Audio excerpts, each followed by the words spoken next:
The sound that woke me wasn't loud, but it was wrong. A faint scrape, like metal against wood, cut through the quiet at 2:47 a.m. I told myself houses settle, pipes shift, usual things. But then came the slow creak of the back door hinge, deliberate and careful. The kind of sound you learn to notice only after it's too late. My chest tightened so fast I could barely breathe. I lay perfectly still. The house felt enormous and empty, and every small noise was a shout. Somewhere in the kitchen something moved, a soft shuffle across tile, the whisper of fabric against counter edge. Not hurried, not clumsy, methodical. Someone was inside. I didn't own a gun. The only thing that could pass for protection was a baseball bat propped in the closet. To reach it, I would have to cross the room, step into the open hallway, give away my position. My phone sat on the nightstand, its glow a beacon. I slid it under the blanket, thumbed in 911 from memory, and held it to my ear. Held it. Before the operator could speak, the steps stopped. Silence pressed down, full and heavy, and for a moment I thought the fear in my chest had been ridiculous. Then the breathing started, soft, measured, like someone exhaling against a hand. It came from right outside my bedroom door.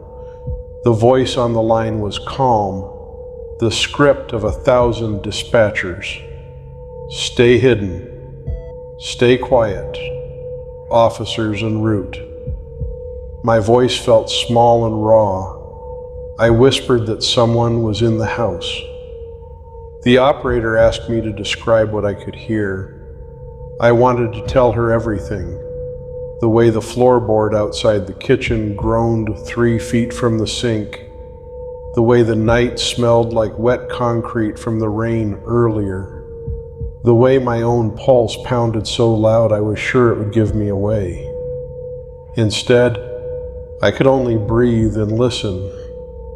A long shadow fell across the bedroom floor as someone tilted the hallway light on. The silhouette moved with the slow certainty of someone who had been here before. Then in the hush, a whisper, so close it might as well have been inside me. "I know you're awake," a male voice said, low and rasping, as if testing the consonants on the air. My body froze. Every instinct screamed to bolt, but the operator told me to stay. I stayed. The figure didn't come in. The shadow slid away. My mind spun with relief and dread. Maybe he left, maybe. Then came the quiet click of the closet latch. The closet door, which I always left shut but never locked, opened like a blade. A sliver of darkness swallowed a strip of moonlight. From inside came the shallow intake of breath, deliberate, as if something had been living there. Adrenaline turned my hands to jagged tools. I dropped the phone in my panic, dove for the door, and ran. I don't remember the way my feet hit the hallway or the pressure in my lungs. I remember the slam of front door against frame and the cold night air hitting my bare skin like an ocean. Behind me, the house made a sound that could have been a shuffle, a stumble, something big moving into the space I left. Lights flashed blue and red across the siding moments later. Neighbors stepped into driveways, eyes wide, faces pale. 2 officers ran past me at the porch, and then a team was moving through the house like underwater ghosts. They came out with empty hands. "Clear," one of them said. His face didn't hold comfort. They found no footprints in the soft hallway carpet, no pry marks, no sign anyone had entered from outside, except an unlocked back door. The back door's lock was not forced. It was simply unlocked from the inside. They said dreams, stress, adrenaline. They took a report and gave me numbers. They told me to sleep somewhere else that night. I sat in my neighbor's kitchen, every cup clink and silverware scrape like a bell. The whisper from the night threaded through my thoughts. I know you're awake. The next day I went back for my basic things. Clothes, a charger, my toothbrush. That's when they noticed the carving on the inside of the closet door. 3 lines etched through the paint, jagged and shallow. I've been watching you for weeks. Next time, don't run. The police cataloged it, took photographs, dusted for prints. Nothing matched. Whoever made the marks had worn gloves, or had been careful. Whoever they were, they had been in my house and had been brazen enough to leave a message. I spent the next week sleeping at a friend's. My days a low hum of fear. I learned to check every lock like a guilty person, to sweep rooms with the light on, to listen. Small things that had always been part of my life became threats. The creak of the upstairs floorboards where I had once danced alone. The thump of a rain barrel against the house. The neighbor's dog that barked at nothing at 3 a.m. Then the signs started showing up. Subtle at first, the way real threats are. I'd come home to find a window slightly ajar, even though I knew I'd closed it. A piece of mail moved on the porch. Once, someone had taken the picture hanging next to the stairs and leaned it against the baseboard face down. At night, I would see a flash of movement through the slats of the curtains and my pulse would freeze. When I mentioned it to neighbors, they shrugged. There have been break-ins down the street, my neighbor said. People get weirded out. You okay? He asked it the same way people ask if the weather's okay. It was sympathetic, detached. He did not offer to sit with me. Days crawled and my life narrowed to 2 things. Check locks, survive the night. I installed motion sensor lights, changed the locks, slept with a lamp on in the living room. It felt like putting a Band-Aid over a broken bone. Once, late, I heard someone in the kitchen again. I kept my phone beneath my pillow until the ringing stopped. I called the non-emergency line, voice trembling. An officer came by, his cruiser idling outside, and walked me through the house. The kitchen was pristine. No dishes out of place, the cookie jar where it had always been. But in the cabinet beneath the sink, behind a stack of paper towels, someone had pushed a single button-powered tea light. It was off, but its placement felt like a mark. You think he's watching you? The officer asked, soft, watching my face for a reaction. I nodded, though I wasn't sure what I believed. The idea that something could be so patient, so as to leave little offerings, markers, was too human, too intimate to be random danger. That night I dreamed in fragments, a dark figure fitting himself into my spaces, climbing into a hollow between the walls, listening through vents. I woke gasping to the sound of my bedroom door closing from the hall. I sat there, heart clattering eggshells in my chest, and heard nothing else. Then one afternoon I found an envelope pushed under my front door. No return address. Inside were printed photographs, grainy, black and white. Each one was a snapshot of my living room at night, a lamp glowing where mine glows, a rug, the couch. In one picture, my slippers sat by the coffee table. In another, the TV screen dimly reflected my empty chair. The last photo made my skin go cold. It was taken from the hallway, looking into my bedroom, and for the briefest instant it captured me sleeping, mouth open, the shadow of something hunched at the foot of the bed. I called the police with my hands shaking. They took the photos, asked questions. Do you recognize anyone in these? The detective asked. I stared at the grainy faces of my rooms and said no. It was the detective who suggested a security camera. Even a cheap one, lad, he said. If someone's coming inside, catch them. I scrolled through options and picked a simple wireless camera that uploaded to my phone. I set it in the hallway where it could see the living room and the entry. The detective left his card with a tired, watchful look. "Don't be alone at night," he said. "Call us if anything happens." The camera's first nights were uneventful. I watched the grainy feed at work, paranoid, rewinding and fast-forwarding through the small movements of light and shadow. The third night, at 2:43 a.m., the feed pinged an alert. Motion. I kept my jaw tight and watched the tiny rectangle. A figure stepped into frame. At first I thought maybe the settings were wrong, or a neighbor walking by, but then my stomach sank. The person moved not like a stranger passing outside, but like someone who had been here before. He walked across the living room, hands in the pockets of a dark jacket, head down. His gait was casual, almost bored. He stood in the center of the room and turned. The camera caught him, full face for 1 second. I sat bolt upright. The face in the grainy light looked tired and thin. The cheekbones were sharp, the nose long. He lifted his head and the motion blurred the camera enough that I could not be certain, but the mouth, the shape of the jaw, the set of the brow, I felt an animal hitch in my throat. He walked to the hallway and stopped. He turned toward the bedroom and the camera lost him. He returned to the center of the living room and then, with a speed that made my breath catch, he took off the hood. The hood fell back. The camera froze for a heartbeat on the shape of his hair. He looked straight into the lens and for a second there was comprehension. Acknowledgement, as if someone pressing a button had awakened him. Then he smiled, the smallest thing, and whispered something I could almost hear through the poor speaker. I replayed the clip over and over, enhancing it and slowing.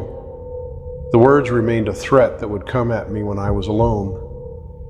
Next time, don't run. The detective came that morning and watched the footage with me in my kitchen, coffee cooling beside us. He called in a tech from the city to enhance the clip. They ran the frames until a clearer image was available. When it appeared in relief, the tech leaned back from the screen like someone burned by light. "Do you know him?" he asked. I stared at the face on the screen. The mouth, the slope of the nose, the line of the chin. Features I had studied an awful lot in the mirror. My stomach dropped, cold and impossible. My hands clenched into fists. "Where would I know him from?" I whispered. The detective didn't answer. He handed me a copy of the enhanced frame. I took it home and pinned it to the wall in my bedroom, eyes fixed on the eyes of the man in the photo. For hours I traced the lines, trying to find familiarity. In the end, I had to look at the face in the mirror to see what I already feared. The man on the screen was me. The realization did not fit into the world. I sat on the floor with my back to the bed, the photo paper crinkling beneath my fingers. Memories gathered like torn pages. A glass of water at midnight. Waking up on the couch without remembering how I got there, finding crumbs in the kitchen in the morning, and assuming I'd eaten in my sleep. Little anomalies I had chalked up to stress now rearranged into a pattern. I thought of the voice, low, rasping, and the way it had said, "I know you're awake." The words took on a new slant, like an accusation and a confession at once. I called the detective and told him. He came back with another officer and an investigator from the medical examiner's office who specialized in unusual cases. They suggested possibilities. Someone impersonating me, a twin I didn't know about, identity theft taken to an absurd level. They asked to take my samples, fingerprints, a blood draw. My hands shook through every motion. The tests were clean, no sign of impersonation, no forgeries of my documents. The camera's timestamp was verified. The detective sat across from me, tired and foreign. "You've been walking in your sleep," he said finally, as if the phrase could carry everything. "Dissociative episodes. It can happen. People do strange things when they're not fully awake." I wanted to reject it, to imagine some outside stalker whose breath had pressed against my door, But the photos, the enhanced frames, the way my own hair fell in that image, how could I deny what my eyes told me? The idea of being both the watcher and the watch made my skin peel with shame and fear. They installed more cameras. They scheduled me for a sleep study. I recorded my nights and kept a journal of naps and odd behaviors. The cameras captured more oddities. Me standing in the hallway at 3 a.m., eyes open and unfocused. Me in the living room, moving silently like a marionette. Me on the couch with the blanket pulled up to my chin, mouth shaping words I could not hear in waking life. The sleep technician reviewed an audio clip and played it back. The sound was muffled and thin, filtered by the cheap camera microphone, but the words were clear enough to take my breath. Next time, don't run. My voice. Not my voice pitched in waking conversation, but in that deeper, weary edge of sleep where consonants come out like gravel. I heard it, and it felt not like a recording, but like a confession. I had been inside my own house in moments I couldn't remember, watching myself sleep, whispering to me in a voice I did not register when I was awake. The idea of being both predator and prey inside the same skin, unraveled me.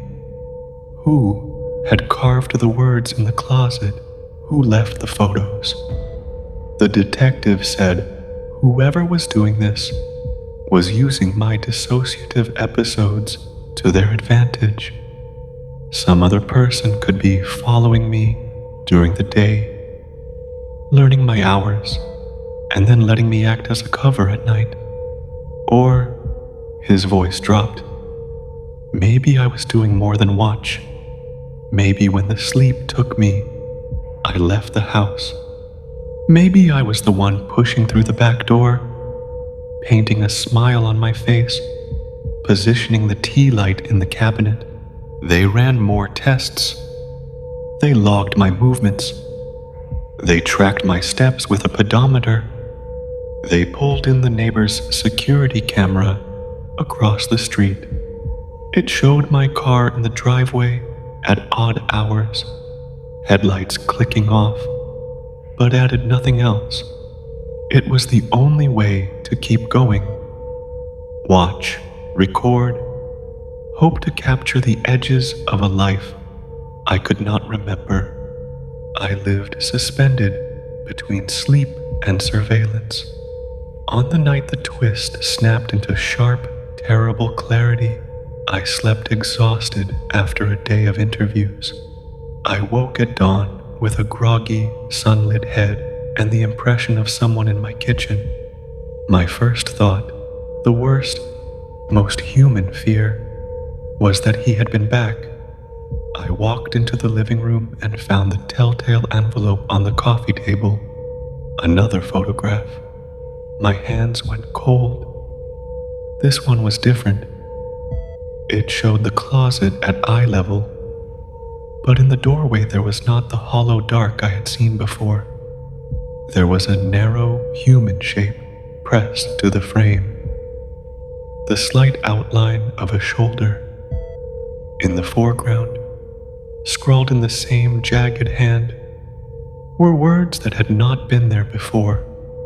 The letters were clumsy, the pen pressed hard enough to leave grooves in the paper. It read, "I tried to wake you. You didn't notice. I wanted you to see me."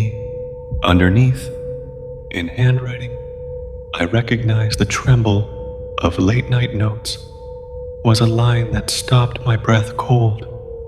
"You heard me, but you didn't know it was you." The room spun. I sank to the floor and stared until my eyes burned with the strain. The detective came, and when he saw the photo, his face didn't hold the same clinical mask.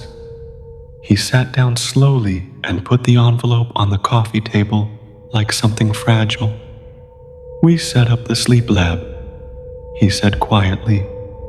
"We'll record everything. We'll..." His words stopped. There was only space to breathe.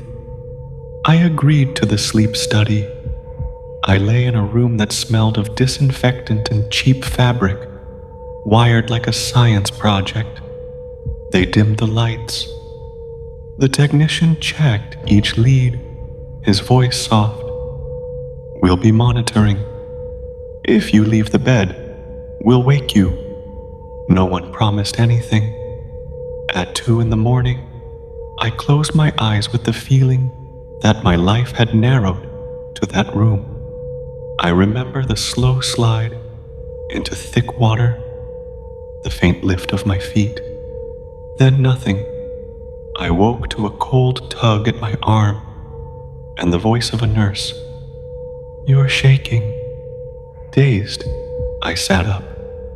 The technicians showed me the recordings. There, in the footage sped up and then slowed, was me rising, moving like a person under a spell. The sleep specialists had markers. My eyes open in a way that was not awake, my mouth forming words with teeth clenched. I heard the audio, and this time I heard the full thing, raw and stripped of mystery. I whisper, "I know you're awake." Then, in the same voice, the one that belonged to both me and not me, I said, "I'm inside." I watched the loop again and again, feeling the room tilt until I couldn't tell up from down. The bed I slept in, the house I owned, the life I had built. Some of those nights I had been both the person who slept and the person who prowled.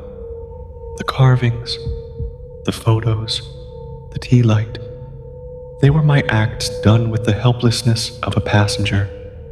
When the detective left, he said what I feared. There may be no legal answer if the acts committed in sleep crossed lines we couldn't prove I intended. The files would go into a drawer, names and dates and rasterized frames that would age like old photographs. I tried to move on. I took pills to regulate sleep, went to therapy, boxed up things that felt like memories, and drove them to a storage unit downtown. I changed my routines. I learned to live in a house I could no longer trust entirely. The camera stayed. The photo in the frame stayed. I tried to forgive whatever part of me had been pushed and pulled by a deeper current. A month later, after a night of exhausted, regulated sleep, I went to the closet to put away a coat and froze. On the inside of the closet door, carved not by a third party, but by a careful, small hand in my own penmanship, fresh enough that the shavings still lay on the carpet, were new words. I read them. My mouth formed them before my brain did. "I've been watching you for weeks." Underneath, smaller like an afterthought, "Next time, don't run." The flashlight I held dropped from my hand and rolled across the floor. I could not move. My throat was dry. The room a sealed bell. I heard, from somewhere deep as if through many layers of walls, the low, rasping laugh I had heard in my kitchen that first night. It was a sound I knew intimately and with utter foreignness. It came out of me, or into me. I could no longer tell. Then, behind the slow closing of the closet door, something shifted. The floorboard outside the closet made its soft groan. Breathing came, close and contented. Next time, a voice said beside my ear, and it matched the voice from the camera and the bed and the clip. It was the voice that had kept me awake, and the voice that had carved confessions into wood. It was my voice, and it was not. I turned, slow as a person underwater, and looked into the back of the closet. The space was empty. No silhouette, no shoulder pressed against the frame, only the vague, human-shaped shadow that the moon made when it passed across the window. I backed out of the room and into the hall, and as I did, I watched something impossible in the hallway mirror. My reflection smiled a fraction too late, the smile of someone remembering a joke I hadn't yet heard. My hand moved to touch my face, and the reflection's fingers pressed against the glass from the other side. I thought I would run. I thought I would never stop running. But the thought landed and stayed. Who runs from themselves? Who hides when the thing in the house is the same as the thing in the mirror? The closet door closed behind me with a soft click that sounded, in the perfect hush of the night, like a promise. If this story made your heart race, don't just leave in silence. Hit subscribe, tap follow, and share your own scariest experience in the comments below. Because sometimes, the darkest stories are the ones we live through ourselves.